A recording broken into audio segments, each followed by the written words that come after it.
Masticore. Originally printed in 1999's Urza's Destiny, this artifact creature was once in the running for the title of Best Creature in Magic. It was incredibly heavily played in Standard and Extended between 1999 and 2005, and because of its achievements during that time, it might just be the most dominant creature card ever printed. However, it's been a very long time since Masticore's days of dominance, so long that when most players see Masticore today, they immediately ask, how is this card ever good? So, that begs the question, how good was Masticore, actually? This video is sponsored by Card Kingdom. Use the links in the description to visit their store.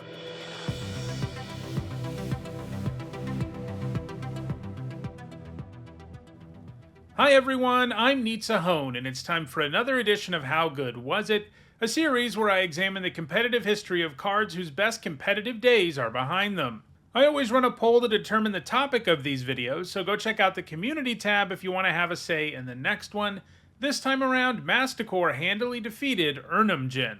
Before we take a deep dive on Masticore's tournament results and the kinds of decks it was played in, let's take a closer look at Masticore first. So let's start with the stat line. It's a 4-mana 4/4. That's nothing special to us today. We get 4-mana 4/4s with upside all the time. But it was a different story in 1999, when creatures were substantially worse than they are today. Back then, this was an incredibly efficient stat line, especially on an easy-to-cast artifact creature. Back in 1999, if you spent 4 mana on a 4/4, it usually came with an absolutely massive downside. Take a look at Monstrous Hound and Reclusive White for comparison. These are both 4-mana 4/4s with no other upside to speak of, and they both have downsides that made them awful. So what does Masticore have going on in its text box? Well, there is a downside, but let's finish talking about the upside first, because it has 2 great activated abilities. You can pay 2 generic to do 1 damage to a creature. In other words, if you have the mana, Masticore can really mow down your opponent's entire board, making it particularly good against creature decks, especially decks reliant on low toughness creatures. This makes it a lot more likely Masticore can smash in for 4 too, as does its other ability, which lets it regenerate for 2 generic mana. Regenerate isn't a thing in Magic anymore, so let me briefly explain how that works. If a card can regenerate, it means that the next time this permanent would be destroyed this turn, it isn't. Instead, tap it, remove all damage from it, and remove it from combat. In other words, it makes it very hard to kill Masticore, especially with damage or destroy effects. Alright, let's talk about that downside now. Masticore makes you discard a card during your upkeep, and if you don't, you have to sacrifice Masticore. So while that's certainly substantial downside, as it means you really need to make sure you have at least 1 card in hand every upkeep, and it also means Masticore costs you an entire card every upkeep, if you look at what Masticore actually does, the fact you have to discard a card every turn becomes a much smaller issue. This is because once you get Masticore in play, you often don't really need to spend your mana on anything else. Why would you? It's a removal spell stapled to a 4/4 and it can't die in most scenarios, and it's a win condition. In other words, in the context of the Magic of 1999, Masticore was an above-rate creature that came with more than enough upside to make up for its downside. Masticore was released in June of 1999, and by July, it already had a death grip on Standard. During the various national tournaments that year, it saw play in a wide variety of decks. Kind of like what we saw with Cursed Scroll a few weeks back, the fact that Masticore is colorless meant any deck had access to it, and any deck did take advantage of it. During the various national championships in 1999, Masticore was played in mono black and mono blue control decks, as well as 3 mono colored aggro decks, mono green, mono white, and mono black. In a lot of these decks, it didn't even have any special synergy. If we look at the deck that Kyle Rose piloted to a first place finish at US Nationals that year, what you see is just a typical white weenie deck with lots of good 1 and 2 drops, some Anthem effects, and a couple of Masticores jammed in there. While there isn't synergy for Masticore in this deck, the makeup of the deck itself does show how good Masticore could be. This is because aggro decks at the time had tons of X1s, which meant Masticore's ability was about as good as it could be. Masticore could even get around Mother of Rune's activated ability, since it was an artifact. So in 1999, Masticore was played in virtually any kind of deck, ranging from aggro to control. However, the best Masticore decks are the ones that were equipped to really abuse its abilities. There were 2 such decks in the top 8 of Worlds that year. For example, Rafael Lamoro top-aided with the mono-green aggro deck that was packing a couple of Masticores. So you might be asking, what makes this any different than a mono-white deck running Masticore? The answer? Mono-green decks had access to tons of mana. Not only is the deck packing the usual mana elves, Gaia's Cradle was legal in this standard format. The Cradle is one of the most potent lands ever printed when it comes to mana production because you can tap it and get 1 green for each creature you control. Sometimes the problem with a land like this is that you don't have anywhere to spend that mana, so it's kind of superfluous. But Masticore always makes sure that's not true. Tapping Gaia's Cradle to wipe your opponent's entire board with Masticore's ping effect, and then getting in with everything, was pretty common. The deck that won the whole event, a Wildfire deck piloted by Kai Buddha, was perhaps even better at abusing Masticore. I went pretty deep on this deck in my video about Cursed Scroll, so I'll refrain from going too crazy here and mostly focus on the role of Masticore in this deck, but if you want to know even more about this awesome deck, check out that video. Anyway, the deck's main game plan was to run out lots of fast mana, including lands like Ancient Tomb and City of Traders, as well as mana rocks like Grim Monolith and Thran Dynamo. Then the plan was to cast Wildfire way ahead of schedule. This usually wiped your opponent's board and destroyed all their lands, and while the effect is symmetrical, all of those mana rocks would stick around so you'd have the mana advantage. Masticore is one of the deck's main win conditions. This is because you often had the mana to cast Wildfire and regenerate your Masticore, so you'd hold on to your ultra powerful creature, making the damage part of the card also asymmetrical.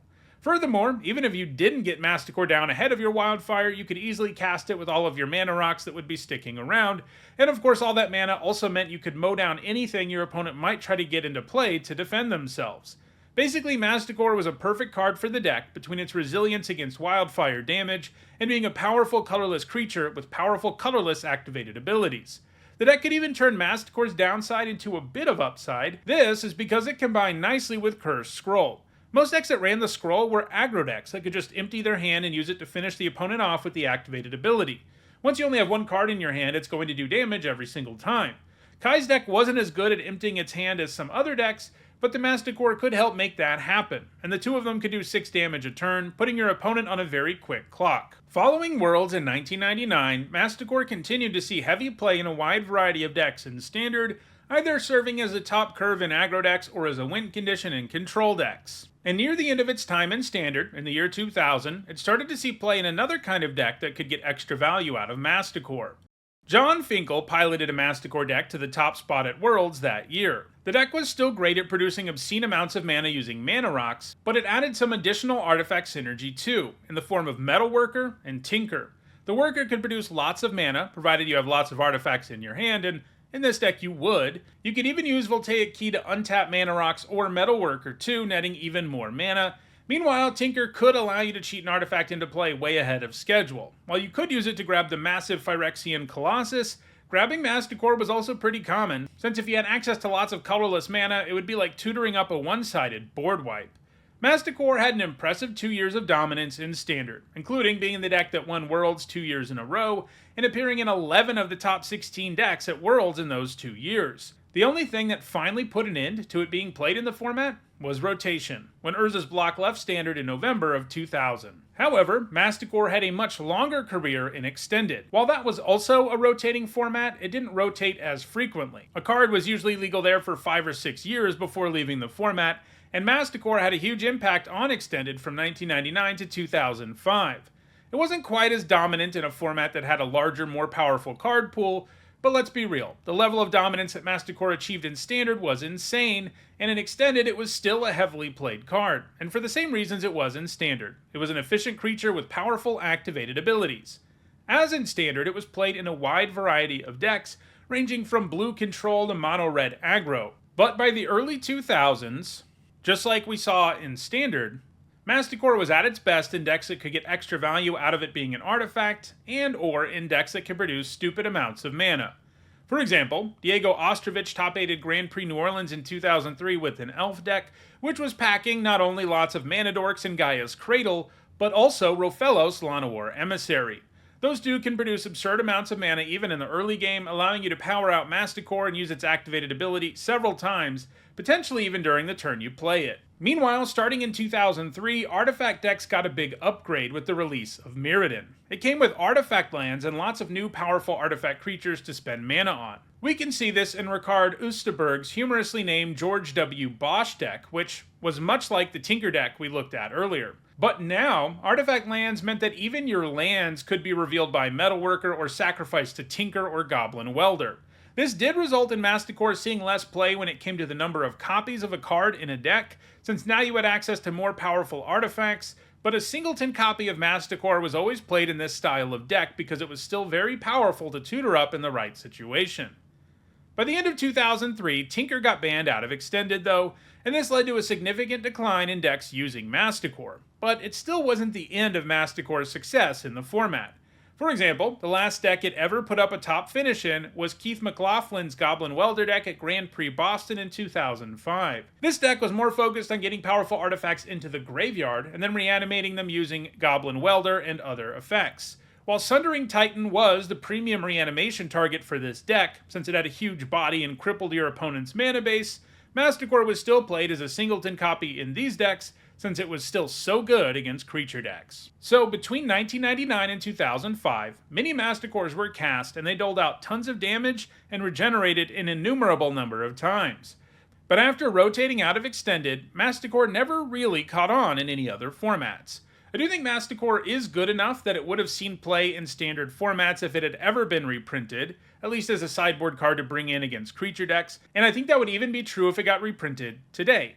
But it's not good enough for Legacy and Vintage, and never really has been. It saw a bit of fringe play in Legacy over the years, but has never put up a top 8 at a significant event. Things probably would have been different if Tinker and Metalworker had been legal in Legacy, but Tinker's virtually always been banned in the format, and the Worker was banned until 2009. Even though Masticore hasn't seen significant play in competitive Magic since 2005, there have been other Masticores over the years that have. Masticore is actually an invention of Wizards of the Coast, although it is heavily inspired by the Persian mythological creature called a Manticore.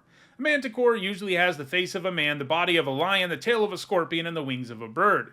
Masticores, meanwhile, are simpler. They tend to have the face and body of a lion, although that face is usually made up of one big mouth or multiple mouths. After all, the masta part of Masticore comes from masticate, the idea being that they eat lots of stuff. In addition to that, most Masticores also have the tail of a scorpion, and they are, of course, artifacts, meaning they aren't creatures of flesh like Masticores are. So, because Masticores are unique to Magic, every single time they print one, they're referencing the original, and they tend to make sure the designs reflect that. Over the years, we've gotten 5 more Masticores. In order of when they were printed, they are Razormane Masticore, Molten Tail Masticore, Lesser Masticore, Spark Hunter Masticore, and Argentum Masticore. All of them are, of course, colorless artifact creatures that are fairly efficient for the cost, and they all have downsides that force you to discard a card. Molten Tail Masticore is probably the one that most closely resembles the original, because it has an identical mana cost and stat line, has the exact same upkeep trigger, and has 2 activated abilities, one that lets you damage creatures, and one that lets you regenerate, the Masticore. All of these, apart from Lesser Masticore, have found at least some success in competitive Magic too, so they've continued on the legacy of their famous forebear fairly successfully. Alright, now that we've heard the narrative of Masticore's history in competitive Magic, as well as its legacy, it's time to take a look at the numbers, because that's another way of answering the question, how good was Masticore actually? Between 1999 and 2005, Masticore achieved 11 World Championship top 8s, including 2 wins, 10 Pro Tour top 8s, including 2 wins, and 38 Regional or Grand Prix top 8s. When it was in Standard, it was a format-defining card, and it was no slouch in Extended either, often being one of the most important cards in artifact-centric decks. So, the reign of Masticore has been over for almost 20 years at this point, but during its heyday, it was arguably the most dominant creature in all of Magic. So that's the history of Masticore. If you'd like a Masticore of your own or any other cards, check out the description where you can find a direct Card Kingdom link. If you enjoyed this video, please like it and share it so that others can enjoy it too. If you want to make sure you catch future episodes of this series and other Magic content, don't forget to subscribe. And if you want to catch up on all the other episodes of this series, you should see the playlist on your screen shortly. Thanks for watching.